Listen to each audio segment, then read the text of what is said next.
Estos son los ingredientes. En este caso voy a utilizar solamente una harina 100% integral de la marca Gallo y voy a poner 450 gramos.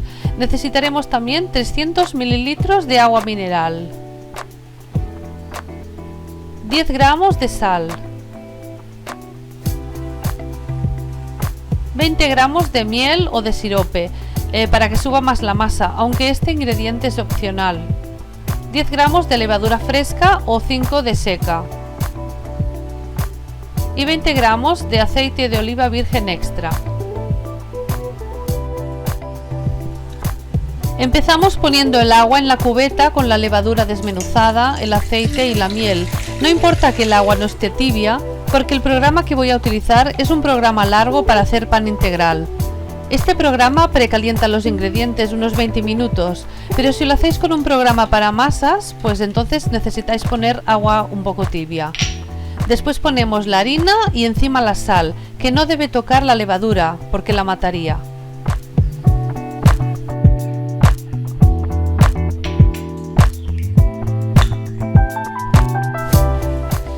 He querido utilizar esta harina Gallo porque tiene un contenido de fibra del 11,5% y bueno, por cada 100 gramos, y también porque tiene 13 gramos de proteínas y solo 1 gramo de azúcar, por tanto se considera que es de muy buena calidad. Esta es mi panificadora, es de la marca Russell Hobbs y hace más de 20 años que la tengo, pero si utilizáis otra marca os recomiendo que la hagáis en un programa largo como para hacer un pan integral, y simplemente hay que desenchufar la máquina 1 hora antes de que acabe, que es cuando empieza a hornear el pan. Bueno, pues ya han pasado 3 horas y ha subido la masa, lo que suele subir este tipo de masa integral, y ahora tenemos dos opciones. Podemos hacer un segundo levado poniéndola en un recipiente tapado pues unos 24 horas en una nevera y volverá a subir un poco más y la masa sería más liviana aún. Y si no, pues directamente la estiramos, y yo he elegido esta opción. Hacemos unos movimientos circulares para cerrar un poco la masa por debajo y cogemos una porción. Yo el resto de porción lo he dejado en la panificadora, que aún está caliente, y desenchufado, y así se me ha mantenido muy caliente. Y ahora, para trabajar un poco la masa con el rodillo, nos ponemos harina en las manos y en el rodillo y vamos estirando la masa.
Si cogemos un recipiente como este y cortamos la masa sobrante, pues conseguiremos hacer 5 pizzas, 5 masas de pizza totalmente iguales y bonitas.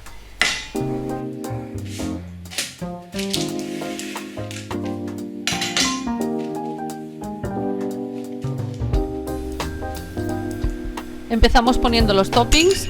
Como es normal, primero ponemos una capita de tomate natural, luego pues queso emmental, también vamos a poner queso mozzarella, una salsa de trufas, vamos a poner albahaca y vamos a poner un huevo frito encima. Ahora veremos cómo se hace.